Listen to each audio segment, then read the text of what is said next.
Okay. You don't want to spend your money on anybody pushing overhead squat tests or, unstable surface training. And so, the seminar that I taught 4 years ago at your place is not even remotely the seminar I'm teaching now.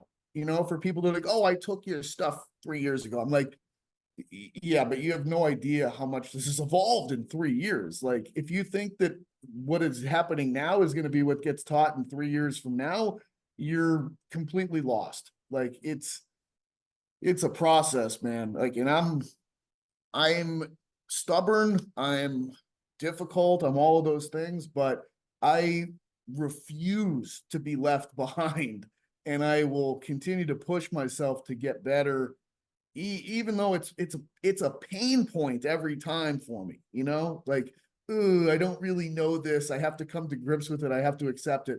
But God damn it, I'm going to put my foot on the gas pedal and I'm going to learn a new thing and I'm going to push myself to get better. That's what, I try to practice what I preach. That's what I want other people to act like. And if I'm going to expect that from other people, I better hold that mirror up to myself.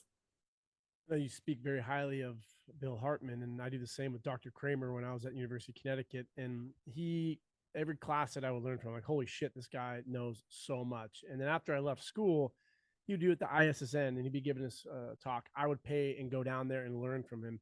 I never had that. Oh, I learned from him, 1 semester, 2 semesters. I always wanted to learn more.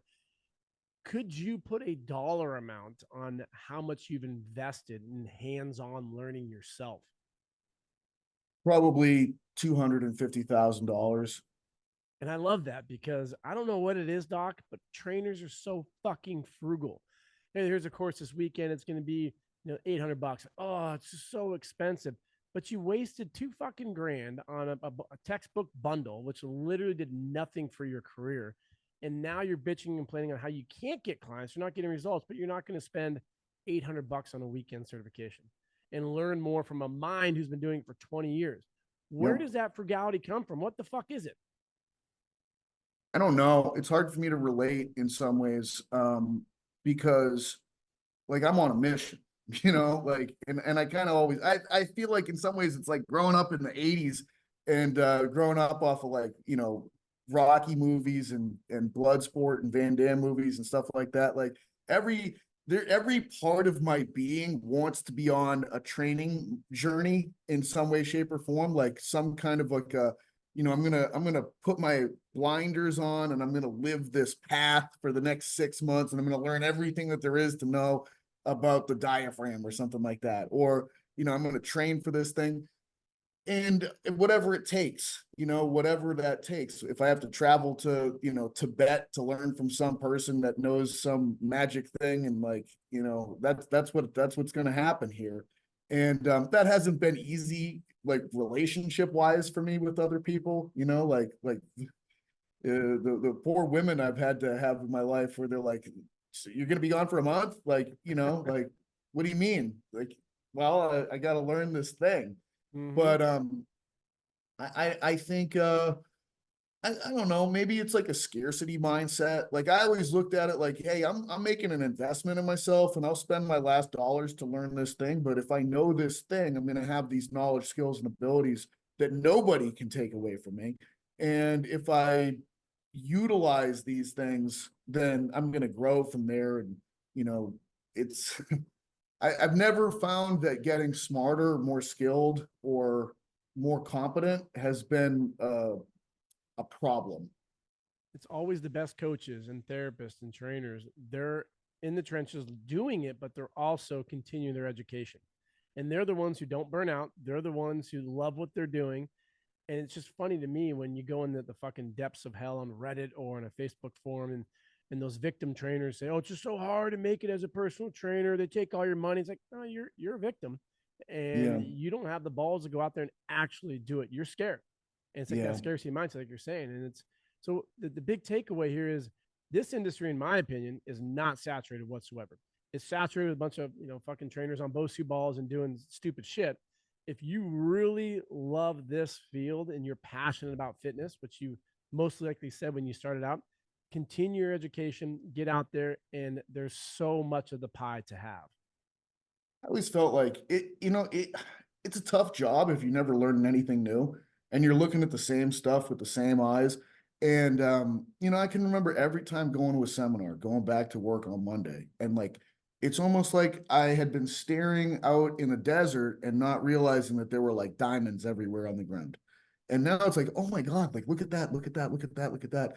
And that was the coolest part of the job for me, was like being able to have things pointed out to me that I just had never sort of seen before, or a concept that had never really registered with my brain. But then once it's in there, it's like, oh my God, like, it's almost like the Matrix with the falling numbers, and Neo's like, you can stop them. It's like, oh, I got this shit figured out. And of course that lasts for like a month. And then, you realize that there's so many levels to it, and it's a never ending, like that's the best part, like it never has to end. It's actually exciting. Like I'm becoming more of a curious person as I get older and more experienced, because I realize like how little I actually know. Like I've invested so much to learn what I know, but I've come to see like how small of a piece that is of the whole puzzle, that it's like, wow, there's so many other puzzle pieces that I could learn about and find out about. And the more that they come together, it's like, it really reminds me of a jigsaw puzzle, where you start off in a little corner and you got like six red pieces together, and you're like, what is this, but then as the other parts come together, the detailed parts make more sense, and the big picture starts to come to life. And it's more exciting as you're like, oh my God, that's the bottom of a windmill that's next to a stream over here. And then the pieces come together easier. And so it's this beautiful thing of like the small influencing the big, and the big influencing the small. And there's very few things in life that I think, like I'm in my mid 40s now. I've been around, I've had some life. Like life can beat you down. Like, other people can beat you down. Opportunities come and gone, and disappointments, and those things, like the things that I used to think were like, oh, the big ticket, exciting things that I'll be happy sort of a thing.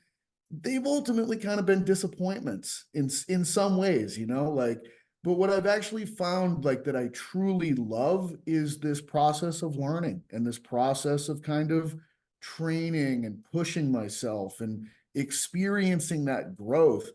That's always rewarding, and it's always available for me and for other people as well. Well, speaking on the continuing education, I know it can be frustrating because there's so much quackery out there. So, Yeah. there's business coaches that say, "Oh, I can help you make six figures," and he's sitting in front of a Ferrari jerking off, and you think that he knows what Yeah. he's talking about. But Right. what would you say some of those best investments would be? Now, I'm biased. I'm going to say you got to Yeah. get to a show up seminar, because we'll give you the fundamentals. Because if you go Yeah. right to a seminar, it's a little too esoteric. You might feel lost. Mm-hmm.